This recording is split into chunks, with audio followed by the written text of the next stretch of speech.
एक मिनट, मानक पूछ रहे हैं, माइक आने दो। हाँ, आपकी क्लैरिटी ऑफ थॉट जबरदस्त है रवीश, इसकी तारीफ करनी पड़ेगी। I am very very impressed. पहली बार मैंने आपको ऐसे फेस टू फेस सुना है और बहुत अच्छा बोलते हैं, इसमें तो खैर कोई शक है ही नहीं। कंटेंट जो है उस पर बाद में, लेकिन जैसा संदीप ने कहा, आप बहुत ज्यादा नेगेटिव नहीं है। जैसे कल राजदीप आए थे, राजदीप ने कहा कि अगर मीडिया बटा है उसमें मानक, मैं दुकानदार नहीं हूं। हाँ, आप जिनका नाम लेकर आए हैं वो मैं बैलेंसवादी नहीं हूं। इस वक्त भारत का मीडिया भारत के अर्जित लोकतंत्र की हत्या कर रहा है।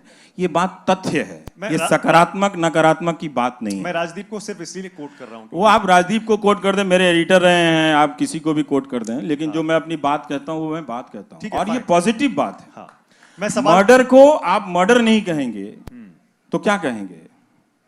नहीं, वो ठीक है। मैं सवाल पे आ रहा हूँ। सवाल मेरा ये था, जैसे राजदीप को और बहुत सारे लोगों को भी ऐसा लगता है कि मीडिया के बंटने के लिए दोनों पक्ष जिम्मेदार हैं। कोई बिल्कुल गलत बात है, इसमें कोई संतुलन नहीं है। 90% मीडिया अगर एक तरफ हो जाए तो ये दुकान नहीं चलानी चाहिए कि दोनों तरफ के लोग बट गए हैं। फिर जो मैंने कार्यक्रम किया है, फिर उसमें से आप कमियां निकाल के बताइए, फिर उस पर बात कीजिए। ये चला दीजिए कार्यक्रम और फिर उस पर बात कीजिए कि ये आपने चलाया। अच्छा, ये मत कीजिए कि आपने वो नहीं किया। तो मैं भारत का तो अखबार नहीं हूं भाई कि 300 खबरें लेकर रोज छप जाया करूंगा। मैं तो कोई एक ही करूंगा ना। तो जो एक किया, क्या उसमें संतुलन था नहीं था, उस पर बात कीजिए फिर। ठीक है, ठीक है, ओके। तो आपकी बातों से ऐसा लगता है कि आप कहते हैं कि सिर्फ मुझे देखिए, एक मैं ही हूं ठीक कर रहा हूं। ये शब्द आपने कहीं भी कभी भी इस शब्द का इस्तेमाल मैंने नहीं कहा है, ना मैंने अपने बारे में। जैसे आपने कहा ना टीवी देखना बंद कर दो, मैंने कभी नहीं कहा बंद कर दो, लेकिन मुझे देखो। अच्छा, मैंने कभी नहीं कहा। भारत की जनता को, ये आप लिख लें, क्योंकि हम सब की नौकरियां हैं ना, हम उसी को डिफेंड कर रहे हैं ना, वो हम करते रहे हैं, ठीक है। भारत की जनता को अब इस देश को बेहतर करना होगा तो सबसे पहले उसे इस देश की मीडिया से लड़ना पड़ेगा। लड़ने का मतलब पत्थर चलाने की बात नहीं कह रहा हूं। जनता का बहुत से होता है, अगर वो होगा तो कंटेंट में बदलाव होगा। अभी देश बहुत गरीबी से, बहुत समस्याओं से गुजर रहा है, उस पर बात करने की जरूरत है, उस पर बहुत बात करने की जरूरत है। और जब हम बात करेंगे तो मौजूदा सत्ता से ही हम बहुत अच्छा काम करा सकते हैं, बहुत अच्छा काम करा सकते हैं, ठीक है ना। और लोगों की जिंदगी में राहत मिलेगी। जब मैं नौकरी सीरीज कर रहा था, आप कभी जिंदगी में नहीं कर पाएंगे, दुनिया का कोई प्राइम टाइम का एंकर 8 महीना जो नौकरी सीरीज नहीं कर पाएगा कहीं भी। आप इतिहास हो कहीं टेलीविजन के इतिहास में, अब टेलीविजन का इतिहास 100 साल से ज्यादा, मुझे बता दीजिए, बताइए आपने कभी किसी प्राइम टाइम को, सुकेश आप बता सकते हैं कि कभी देखा है नौकरी सीरीज करते हुए? 1 लाख से ज्यादा लोगों को लेटर मिला। वो कौन लोग थे? सारे मोदी के सपोर्टर थे। और वो जब आए तो उन्होंने कहा कि ये मीडिया बिक गया है, हम आपके पास आए हैं। उन्होंने मुझसे झूठ नहीं बोला, उन्होंने कहा हम मोदी जी के सपोर्टर हैं, लेकिन हम चाहते हैं आप मेरी आवाज उठाएं। मैंने कहा आपकी कहानी सही होनी चाहिए, बस किसके सपोर्टर है, मेरा उसमें बिजनेस नहीं है। ओके, बस एक चीज और है, जैसे आपने कहा कि आपको 1 मिलियन लोग देखते हैं, वाकई आपकी बहुत फैन फॉलोइंग है, बहुत लोग देखते हैं आपको, लेकिन बाकी लोगों को आप डिसमिस क्यों कर रहे हैं? उनको भी उसी YouTube पर मिलियंस ऑफ मिलियंस आप तुलना कर लीजिए। नहीं, तुलना नहीं, वैसे बता जरूर उनको, मैंने ये भी कहा कि सारी दुनिया मुझे नहीं देखेगी। नहीं, आपने कहा ना TRP आती है तो वो गलत है, उसको नहीं मानते, पर YouTube पे उसी प्लेटफॉर्म पे मैंने उसको एक उदाहरण दिया है कि ऐसा नहीं है कि लोग मुझे नहीं देखते हैं, ठीक है, ऐसा नहीं है कि लोग मुझे नहीं देखते, मुझे भी देखते हैं। और मैंने संदीप से ये भी कहा कि और ये कभी भी मुमकिन नहीं होगा कि सारे लोग मुझे देखें, हो ही नहीं सकता, और ऐसा होना भी नहीं चाहिए। हर दर्शक को कम से कम 3-4 मल्टीपल सोर्सेज जाकर देखने चाहिए। आज के समय में अगर आप दर्शक हैं, सूचना को महत्व देते हैं, तो कम से कम 3-4 सोर्सेज को देखिए, अगर आप देख रहे हैं तो। और आप क्या देख रहे हैं इसका फैसला गंभीरता से करना पड़ेगा आपको। आप इस तरह से मजाक नहीं कर सकते। टीवी देखना कोई फुटबॉल देखना नहीं है। फुटबॉल कहीं ज्यादा जिम्मेदारी से देखते हैं, आप उस टीम को देखते हैं जो वाकई खेल रही होती है। अंत में आप देखते देखते वहां ट्रांसफॉर्म कर जाते हैं ना, कि आपका लेना देना तो है नहीं ब्राजील की टीम से, लेकिन आप क्यों उसमें ट्रांसफॉर्म कर जाते हैं। हमारे यहाँ मनोरंजन भारती 4 क्लबों का नाम लेते रहते हैं कि ये बहुत अच्छा खेला, वो खेला, तो उनके गांव के तो खिलाड़ी हैं नहीं वो लोग, तो इसका मतलब है कि वो खेल में चले गए हैं, अब उस खेल का वो मजा लेने लगे हैं उसको लेके। तो हमें वो चीज देखना चाहिए। जी एक और सवाल लेते हैं। सर, आप मेरा सवाल आपसे ये है कि आपने अभी क्या कहा कि IT सेल वालों को बुलाते हैं, बिजनेस करते हैं, तो सर जैसे IT सेल वाले अगर गलत अफवाह फैला रहे हैं तो कहीं ना कहीं कन्हैया कुमार भी, जो जिस पर देशद्रोह का आरोप लगा है, उसको बुलाकर भी टीवी वाले गलत करते हैं। दूसरा सवाल ये है कि आप जब आते हैं गोदी मीडिया की बात करते हैं, तो जैसे मानक सर ने कहा कि दोनों तरफ मीडिया बटा हुआ है, तो सर जिस तरह एक तरफ गोदी मीडिया दोनों तरफ नहीं बटा हुआ, मीडिया अब एक ही तरफ है। हाँ। सवाल ये है कि जिस तरफ जैसे गोदी मीडिया है तो दूसरी तरफ लुटियंस मीडिया भी है, ये मानना पड़ेगा। ये जो आपने इस्तेमाल किया है वो ठीक इस्तेमाल नहीं किया है। जो गोदी मीडिया है वही लुटियंस मीडिया है, समझे? ये वही बात एक है। मिनट। और ये जो लटियन जर्नलिज्म का इस्तेमाल कर रहे हैं ना आप, ये आप जरा सा सर्च कीजिएगा, ये भी मेरा ही इस्तेमाल किया हुआ शब्द है, ठीक है?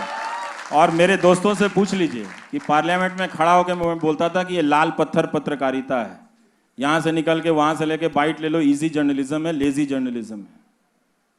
तो इसलिए आपने कन्हैया कुमार का उदाहरण दिया, 2 साल हो गए हैं, उस वीडियो का भी कुछ पता नहीं है, ठीक है? अब मुकदमा आ रहा है तो आप आरोप पे कह रहे हैं कि उसको कर देने के लिए, ठीक है? तो वो बुलाया गया था, आप टीवी वालों से पूछिए क्यों बुलाया गया था। इसलिए बुलाया गया था उसका पक्ष जानने के लिए, ठीक है? उसका पक्ष जानने के लिए। अगर कोई नारा लगा देने से, इस देश में सुप्रीम कोर्ट का कानून भी तो है, देश का कानून भी है, वो देशद्रोही नहीं हो जाता। वो नहीं होता तब भी लोग उसको देशद्रोही कह रहे हैं। नहीं, यहाँ पर भी रवीश एक और दिक्कत हो गई है। ये देशद्रोह, राजद्रोह और देशद्रोह में फर्क ही मिट गया है। आप सरकार के खिलाफ आवाज उठाएं, राजद्रोह कर रहे हैं, आप देशद्रोह नहीं कर रहे हैं, पर ये अंतर मिट चुका है आज की तारीख में। मतलब अब तो आज का अगर माहौल होता तो लोग इमरजेंसी के समय सुप्रीम कोर्ट जिस तरह से झुक गया था उसकी आलोचना ही नहीं कर पाते, आज का अगर माहौल होता तो। लेकिन तब आलोचना हुई थी। खन्ना साहब एक जज थे जो खड़े हुए, तो उनका इतिहास में नाम है ना, इसीलिए चीफ जस्टिस नहीं बन पाए, इसीलिए चीफ जस्टिस नहीं बन पाए, क्योंकि वो खड़े इसलिए नहीं बन पाए। लेकिन तब लोगों की निगाह थी कि सुप्रीम कोर्ट में कुछ गलत हुआ है, और आज जनता चली आती है कि आप क्यों बोल रहे हैं। तो जब सोशल ऑर्डर खत्म हो जाएगा दोस्त, तो फिर आप एक जर्नलिस्ट के रूप में परफॉर्म नहीं कर पाओगे। एक और सवाल लेते हैं जी।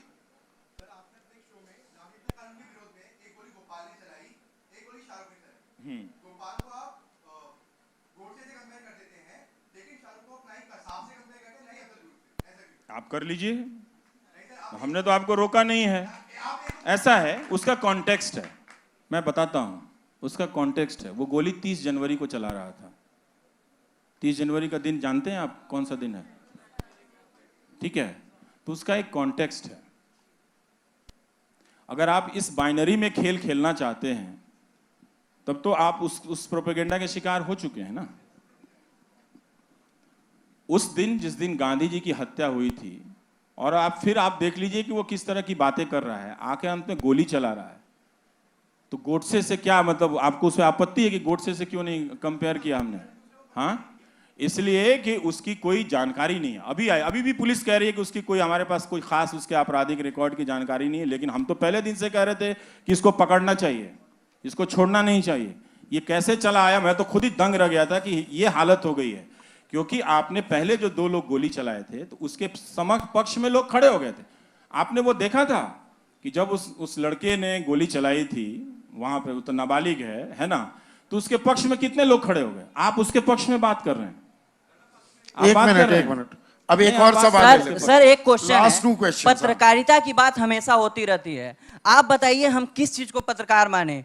एक पक्ष दिन भर मोदी की तारीफ दिखाता है और रात में वही प्राइम टाइम में एक तरफ बुराई दिखाई जाती है। तो पत्रकारिता का असली मतलब आज आप बता के जाइए। हाँ। कि सच दिन भर मोदी को दिखाएं, आपका जो हाल है आपको तो जिंदगी भर नहीं बता सकते हम। नहीं सर, हमें पता है ना, पत्रकारिता का मतलब हम भी पढ़े हैं सर। ऐसा है दोस्त, दोनों तरफ का दिखाना चाहिए। वो किस तरह का प्रोग्राम है।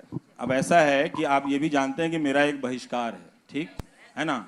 नहीं, मेरा बहिष्कार है, नहीं उससे कोई फर्क नहीं। तो मैं लोकप्रियता के दबाव में अपनी बात थोड़े, ऐसा थोड़ी है कि मैं छोड़ दूंगा। क्या कमाल है, यही चीज तो हमें समझना है कि एक दिन हमको अपने फैन के खिलाफ भी बात करना पड़ेगा। और मैं तो कहता हूं कभी किसी का फैन नहीं बनना चाहिए। आपको पता है ये लाइन किसने कही थी? और आपको पता है मैंने अपने ब्लॉग पे क्या लिखा है? कभी रवीश कुमार मत बनना। पढ़ा है आपने? पढ़िएगा, है ना? हाँ, एक्चुअल मतलब क्या होता है? न्यूज का क्या मतलब होता है, एनालिसिस का क्या मतलब होता है। हमने कहा ना कि आप वहां तुलना कर रहे हैं, आपने ये नहीं बताया कि वहां कौन सा प्रोग्राम चल रहा था, यहां कौन सा प्रोग्राम चल रहा था। वहां 2000 के नोट में नकली चिप बताए जा रहे थे, जीपीएस, उससे तुलना करना चाहते हैं आप? नहीं सर, बिल्कुल। तो किस चीज से तुलना करते हैं आप? उदाहरण देकर बात करते तो आपका सवाल और अच्छा हो सकता था मैं फंस भी सकता था इसमें। जी, एक और सवाल ले लेते हैं। लेकिन लास्ट आपने लास्ट उदाहरण क्वेश्चन नहीं दिया, वो आप इधर बैलेंस वाला करने लगे। वही मैं जो मानक से कह रहा था, मैं दुकान नहीं चलाता हूं, मैं अपना करता हूं। तो अगर आपको मुझसे सवाल पूछना है तो मेरे शो पे रिसर्च कीजिए। क्या मेरा शो आलोचनाओं से परे है? बिल्कुल ही नहीं है, बिल्कुल नहीं है। अब एक और सवाल क्या हो ले सकता है? आप बताइए कि 10 लाख लड़के जो अलग अलग परीक्षाओं में फंसे हुए हैं और उनको नौकरी नहीं मिले, उस पर मैं 6 महीना करता हूं, तो एक तरफा कैसे है दोस्त? आखिरी सवाल रवीश, आपके गांव कस्बे जहां से आप आए हैं, यूनिवर्सिटियां बर्बाद हो गई हैं, अगर मैं 30 दिन उस पे करता हूं तो उसमें क्या एक तरफा है? किस चीज का एक तरफा है? सर एक क्वेश्चन है सर, आपने पार्टीशन की बात की। जब भारत बना आज़ादी के बाद, ऐसा भारत, हमारा विजन बहुत ब्रॉड था। हम गुटनिरपेक्षता की बात करते थे, लेने से ज़्यादा दुगना देने की बात करते थे, पंचशील। लेकिन उसके बाद हमने इमरजेंसी भी देखी, कई सारे ऐसे फेजेस भी देखे, ग्लोबलाइजेशन भी हुआ, और आज की हालत हम सब जानते हैं कि एक ऐसा नागरिक भी हम सब विश करते एक कम्युनिटी को देश से बाहर निकालने का। तो सर ऐसा क्या हो गया कि हमारे देश का नेचर ही चेंज हो गया है? हमारा वो ब्रॉड विजन क्यों खो गया है? इतना नैरो विजन क्यों हो गया है सर? हम देखिए, इसके कुछ हिस्से का जवाब टेक्नोलॉजी तंत्र से दिया जा सकता है, एक नया तंत्र जो खड़ा हुआ उससे भी दिया जा सकता है। लेकिन हम लोग ये समझते हैं कि 15 अगस्त 1947 को भारत जिस रूप में आज़ाद हुआ, जिन सपनों के साथ आज़ाद हुआ, वो उसी दिन पूरे हो गए, ऐसा नहीं था। डेमोक्रेसी जो है वो कभी भी एक पैकेज प्रोडक्ट नहीं है। वो आज आपने सबने मिलके जिस रूप में बनाया, हो सकता है कल वो खत्म हो जाए, तो आपको रोज इसको गढ़ना पड़ता है। कुम्हार की तरह रोज आके उसको मिट्टी चाक पर रखनी पड़ती है और उससे रोज बर्तन बनाना ही पड़ता है, उससे रोज दिया बनाना पड़ता है। तो एक दिन नहीं है। इसलिए है कि हम कभी कभी भटक जाते हैं, भटका दिए जाते हैं, और कई बार हम अपनी जिम्मेदारियों को बहुत लापरवाही से लेते हैं। लापरवाही से कि जनता को देखिए, मतदाता और नागरिक में बहुत फर्क है। आप मतदाता, आप मतदान कर दीजिए आप, लेकिन जैसे ही आप मतदान केंद्र से लौटते हैं आप मतदाता नहीं रह जाते हैं। लेकिन अब उस टेक्नोलॉजी के तंत्र से आपको हमारे जरिए भी एक पॉलिटिकल फोर्स में बदला जा रहा है, दुगनी तिगनी शक्तियों के जरिए। इसलिए आप किसी जर्नलिस्ट को घेर के मारने लगते हैं, और ये अब तो हर तरफ से हो रहा है। इसलिए मैं कह रहा था कि जो सोशल ऑर्डर कोलैप्स किया है, इसमें अब आपको पत्रकार के रूप में परफॉर्म करना बहुत मुश्किल होगा। पहले के दौर में हम जाते थे तो चाहे वो किसकी स्टोरी के खिलाफ लिख रहे हो या नहीं लिख रहे हो, उस आदमी को उससे मतलब नहीं था। मतलब ये था कि हमारे दरवाजे पे पत्रकार आया है तो पानी पिलाता था। तो लेकिन अब जब लोगों को पॉलिटिकल फोर्स में बदल दिया गया है, पॉलिटिकल पार्टी के लोग, उससे एफिलिएशन रखने वाले लोग, प्रधानमंत्री की डीपी लगाकर लाने वाले लोग गालियां दे रहे हैं उसमें, तो एक मंजूरी दी जा रही है। तो इस तरह के हुलिगनिज्म को कभी भी मान्यता नहीं मिली थी। राजनीतिक दल में ऐसे तत्व थे, जैसे शहाबुद्दीन का उदाहरण है, यूपी में भी बहुत तरह के इस तरह के डॉन हुए, इस तरह के बाहुबली होते थे। ये एक नए तरह के बाहुबली सिस्टम है जो आपके डेमोक्रेटिक इंस्टिंक्ट को, क्योंकि संभव है ना कि आपको नौकरियां नहीं मिली तो एक दिन आप सड़क पे खड़े हो जाएंगे, तो वो दिन ना आए, इसलिए इसकी तैयारी की जा रही है कि कभी भी वो सवाल आगे आ ही ना पाए। तो बहुत मुश्किल हो गया। तो इसलिए हम सबको उन सपनों को हासिल करने की जरूरत है, उन सपनों में नई बातें जोड़ने की भी जरूरत है, और उसके लिए मेहनत करने की जरूरत है। जो मैंने अपनी जिंदगी से सीखा है, पहले मैं सोचता था कि पैदा हो जाने से ही नागरिक हो गए। अब मुझे लगता है कि नागरिक होने के लिए जितनी मेहनत करनी पड़ती है उससे कहीं ज्यादा आसान तो आईआईटी की परीक्षा है। ये बहुत ही टफ काम है, हमने इसे बहुत हल्के में लिया, और ये कोई बड़ी बात नहीं है। हर दौर में लोग फिसलते हैं, हर उस दौर के बाद लोग संभलते भी हैं और अपनी तरह से देश को, दुनिया को, समाज को गढ़ते भी हैं। तो कहीं ना कहीं पत्रकारों को भी गिर रहे हैं, गिरकर अब संभलना होगा।